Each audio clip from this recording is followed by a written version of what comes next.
Assalamualaikum warahmatullahi wabarakatuh. Baik, kali ini kita akan bahas kembali soal latihan kedua. Dalam soal latihan kedua ini meliputi transaksi kas, kemudian ada penempatan di Bank Indonesia dan transaksi penghimpunan dana dengan prinsip wadiah ini ya. Oke, kita mulai soal pertama. Di sini saudara sekalian diminta untuk membuat jurnal transaksi kas kecil ya di CV Maju untuk bulan Oktober tahun 2027 ya.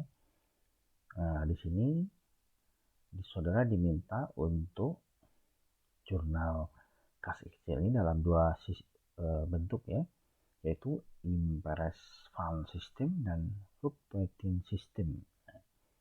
Impress Fund System itu adalah sistem dana tetap ya. Kalau fluctuating system itu berfluktuasi. Nah, sebelumnya sudah dijelaskan kalau yang sistem dana tetap itu kita hanya pembentukan dana kas kecilnya dilakukan di awal saja. Kemudian transaksi yang terjadi dalam satu bulan itu tidak dicatat seluruhnya. Nah, jadi nanti pencatatannya hanya dilakukan pada akhir bulan saja. Oke ya.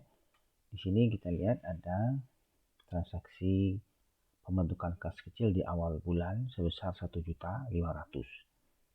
Kemudian ada biaya rapat 150.000, tanggal 3, tanggal 6 transportasi 100.000, 14 langganan koran dan majalah 100.000, kemudian 16 ada pembayaran listrik, air 250.000, biaya telepon 100.000, biaya transportasi 100.000, makan siang karyawan 500.000, dan kemudian diisi kembali sesuai dengan jumlah yang digunakan sebesar 1.300.000. Nah, kalau untuk yang sistem dana tetap, nah berarti kita hanya mencatat di awal bulan saat pembentukan, kemudian saat kita mengisi kembali. Tetapi kalau untuk yang fluctuating system itu kita catat setiap terjadinya transaksi berdasarkan tanggal peristiwa terjadi. Oke, kita lihat ya.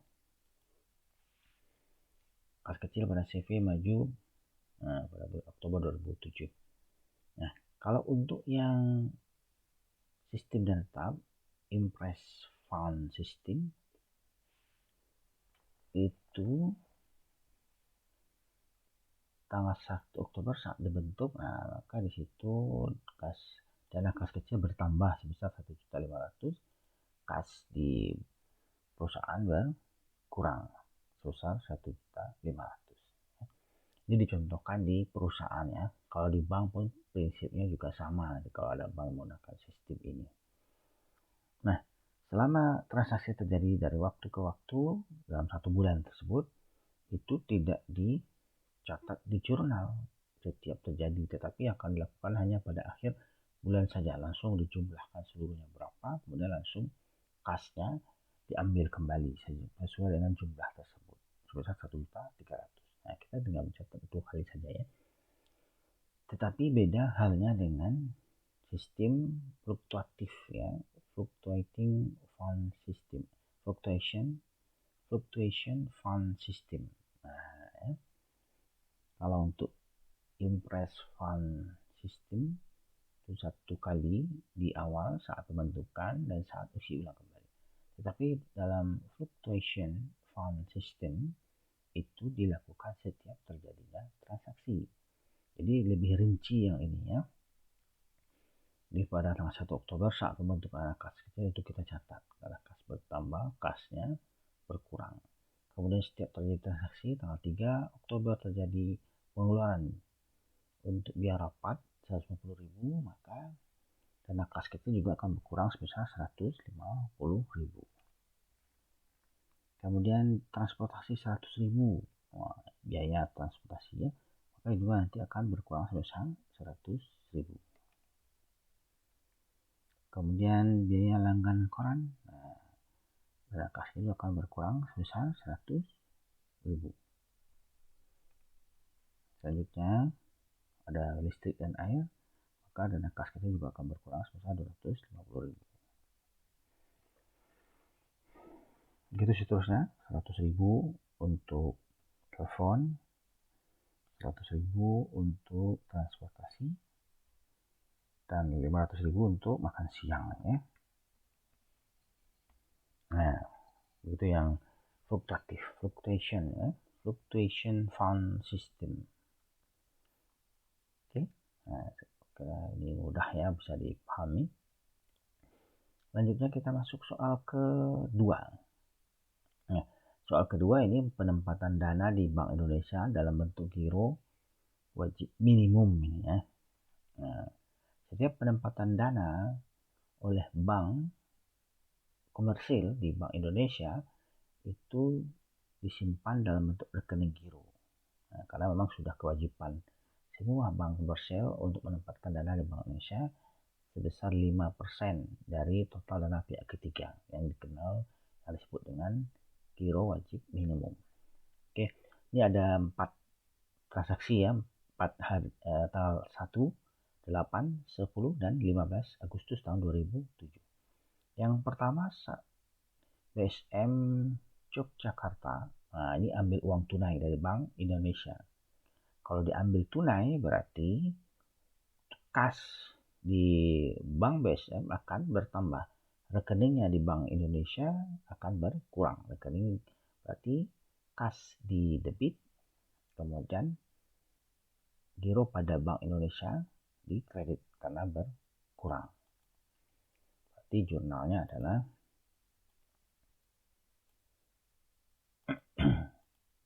kas bertambah 800 juta, giro pada Bank Indonesia berkurang sebesar 800 juta. Oke. Tanggal 8 Agustus. Nah, di sini BSM menyetor tunai untuk giro pada Bank Indonesia. Kalau setor berarti kebalikan dari yang atas ya. Berarti kas berkurang, giro pada Bank Indonesia bertambah. Oke, sebesar 500.000. Kas berkurang 500.000 karena itu ditempatkan pada Bank Indonesia. Selanjutnya tanggal 10 Agustus. Nah, di sini ada transaksi menggunakan surat warga ini, yaitu bisa jadi cek atau bilet giro.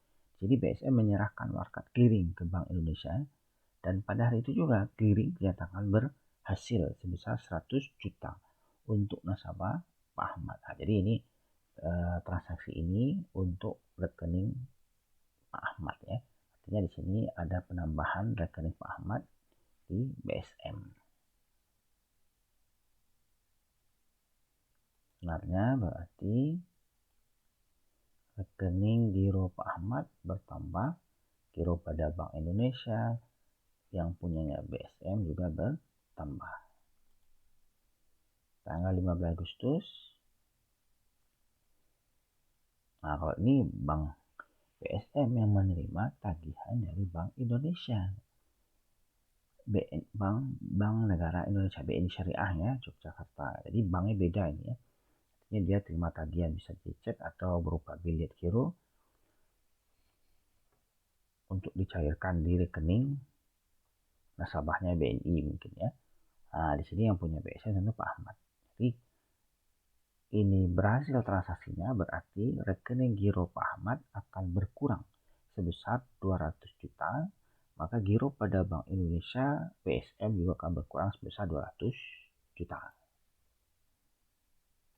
Dan ya, kalau ada transaksi antar bank, otomatis akan mempengaruhi adalah giro pada Bank Indonesia masing-masing bank yang bertransaksi. Kalau ini berarti rekening giro Pak Ahmad yang berkurang, kita debit. Nah, kalau rekening giro Pak Ahmad berkurang dan dia kirim uangnya ke bank lain, otomatis giro pada Bank Indonesia BSM juga berkurang sebesar 200 juta. Oke, paham ya? Ini untuk soal nomor 2. Nah, selanjutnya soal nomor 3. Nah, nomor 3 ini ada transaksi sebanyak 3, 4, 5, 7 ya.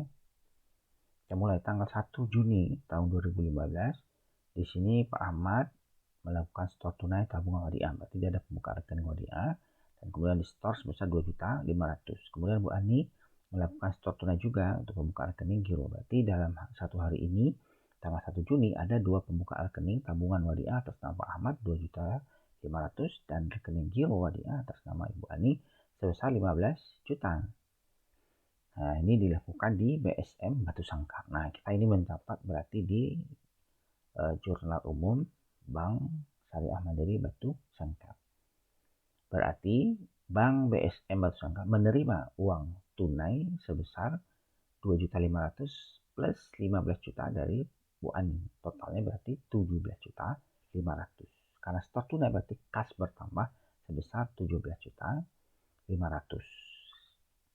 Kemudian tabungan wadiah Pak Ahmad bertambah, kita kredit sebesar 2.500.000 dan giro wadiah Bu Ani bertambah 15 juta karena mereka kedua-duanya store. Total yang masuk 17.500.000, keduanya store tunai, maka kas yang berpengaruh.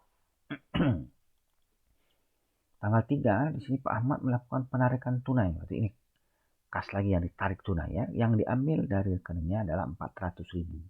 Berarti terjadi pengurangan rekening Pak Ahmad. Kalau rekeningnya berkurang berarti di kredit. Nah, berarti kreditnya adalah rekening tabungan wadiah Pak Ahmad berkurang 400.000. Kemudian hari yang sama juga dia melakukan transfer. Berarti terjadi pengurangan saldo rekening Pak Ahmad sebesar 500.000. Ya, nah, yang 100.000 ini dia transfernya ke BSM cabang Bukit Tinggi. Ya. Nah, ini ada 2 transaksi. Kemudian Bu Ani juga ada transaksi. Beliau ini menerima cek dari nasabah BRI sebesar 200 juta. Nah, berarti ini dia ada penambahan saldo rekening giro 20 juta. Tapi ini berasal dari nasabah bank lain BRI. Gitu. Oke. Nah, pertama rekening Pak Ahmad berkurang sebesar 500.000. 400.000 tarik tunai, 100.000 dikirimkan atau ditransfer ke nasabah BSM cabang Bukit Tinggi. Sedangkan Bu Ani, nah ini menambah rekeningnya sebesar 20 juta. Kalau bertambah rekening Bu Ani berarti kita kredit. Karena antar bank maka yang mempengaruhi adalah giro pada Bank Indonesia.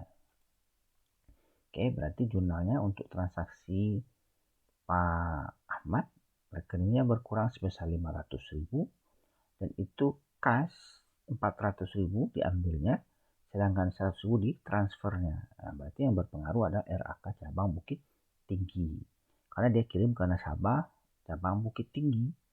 Jadi RAK cabang Bukit Tinggi yang bertambah di BSM Batu Sangkar. Nah, nanti baru di cabang Bukit Tingginya RAK Batu Sangkar yang berkurang. Itu diserahkan ke nasabah yang dikirimkan uangnya oleh Pak Ahmad. Nah, kemudian Bu Ani di sini terima dana dari BRI, dari nasabah BRI yang beda bank. Nah, di sini berarti giro wadiah Bu Ani bertambah 20 juta. Karena antar bank maka itu mempengaruhi giro pada Bank Indonesia sebesar 20 juta ini bertambah. Kita debit. Nah, artinya dana yang ditempatkan oleh BSM di Bank Indonesia bertambah karena ada transaksi pengiriman dari bank lain sebesar 20 juta. Tanggal 10 Juni. 10 Juni Pak Ahmad menerima transfer dari Reni nasabah BSM cabang Padang. Nah, ini kalau menerima transfer berarti rekening Pak Ahmad bertambah 300.000. Bertambahnya dari mana? Kiriman dari nasabah cabang lain itu cabang Padang. Nah, kalau bertambah otomatis di rekening tabungan wadiah Pak Ahmad di kredit sebesar 300.000.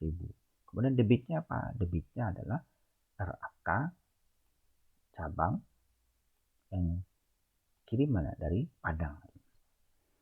Ini bertambah, rekening wadiah Pak Ahmad bertambah, RAK cabang Padang yang ada di BSM berkurang. Karena nasabah RAK cabang Padang itu ada kirim uang ke Pak Ahmad. Nah, nanti di RAK cabang Padang, di BSM cabang Padang itu akan mencatat RAK-nya batu sangkal itu akan bertambah dan rekening nasabahnya akan berkurang karena dia mengirimkan uang ke Pak Ahmad. Oke. Tanggal 13 di sini Bu Ani yang mengeluarkan cek sebesar 7.500.000 untuk pembayaran paket hotel kepada Hotel Syariah Syarifah nasabah BNI. Nah, ini beda berarti ya. Dia melakukan pembayaran ke sebuah hotel syariah. Nah, hotel syariah ini memiliki rekening BNI Syariah, beda dengan Pak Bu Ani karena Bu Ani punya BSM. Berarti ada pengeluaran cek untuk pembayaran 7.500.000 antar bank. Berarti rekening Bu Ani berkurang sebesar 7.500.000 kita debit. Rekening giro Bu Ani berkurang 7.500.000 kita debit. Kemudian giro pada bank